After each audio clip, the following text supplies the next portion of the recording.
just while then, there's a slight bit of quiet proceedings in our 2 o'clock games. Quake, a good opportunity to get me to ask you about your beloved Chelsea. You picked up a victory against Wolves yesterday, and your Amanda is... Are you on the fence with Enzo Maresca possibly? But as we record this video right now at 2:20 on a Sunday afternoon, Chelsea are second in the Premier League this season. First for goals scored, first for big chances created, second for the most clean sheets, and second for the highest average possession. I'll be honest, I've been someone that's been very critical of Chelsea's business in the window, the lack of centre-halves coming in, so I was quite surprised second for the most clean sheets. Has your opinion in any way changed because you're smirking there, but I mean, second in the Premier League, has it been a solid start to the season for Chelsea? Solid. I wouldn't say solid. There's been some results that have been very, very poor, and they've stuck in the craw of a lot of Chelsea fans. You think about the United game, which was really poor. It was a disastrous first 10 minutes for Chelsea.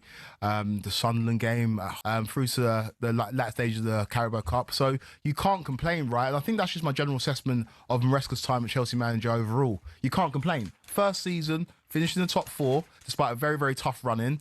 Won the Conference League, which you expected him to do. And I know people dismissed the Club World Cup, but he won that as well. And so he's done a good job. I think the reason why Chelsea fans struggle to warm to Enzo Maresca is just the personality, right?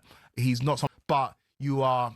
For example, let me contrast that with Ruben Amorim, who's had disastrous results as Manchester United manager. But I get a feeling there's a sense that people kind of want it to work for him because he gives you so much, right? He's a person consistently, because that's all Chelsea fans care about. Don't care about style of play. Don't necessarily care about... What I will say, there's a free kick. I'll tell you what, he's skied it over. It's, Tavernier is just outside the box. It was possibly maybe one of those ones a little bit too close. And Tavernier did try and smash it goalkeeper side.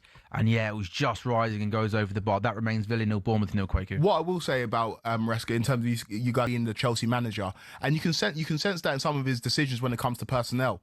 There's an outcry from Chelsea fans to start Estevão every single game, because every time he plays, he's electric. He knows he's there. It's to La Liga, where a player like Yamal has played intense football week in, week out in a less intense league than the Premier League. Yep. He's now struggling with injuries as a result of that. There is an element of blooding him in slowly and taking your time with him, because he's going to be a very, very good player. Even if he doesn't win, and maybe showed him the ropes a little bit. He was given too much too young, and that affected he felt like it was a given that he'd start for the biggest club, or one of the biggest clubs in the world, Manchester United. No teenager who, no disrespect to Garnacho, he's not of the level of a Lamine Yamal or the best wingers in the world, should feel entitled to start for Manchester United week in, week out. You should learn on the players who are maybe a little bit more experienced, and then eventually find your way into the first team. And I feel like at Chelsea, he's coming with maybe a little bit of a different responsibility, right? Came in for fairly sizable money, and Maresca's favoured him in terms of starting him in most Premier League games. And so he's been given a chance, and so far he's taken the opportunities. Let's see how long that lasts. Let's see if he can be consistent week in, week out, because that's what marks a great player, being consistent, not just showing us flashes here and there, but every week knowing what you're going to get from a player. That's what Bukayo Saka does. That's what Mo Salah did. That's what I want to see for Alejandro Garnacho before I elevate him to being one of the best wingers in the world.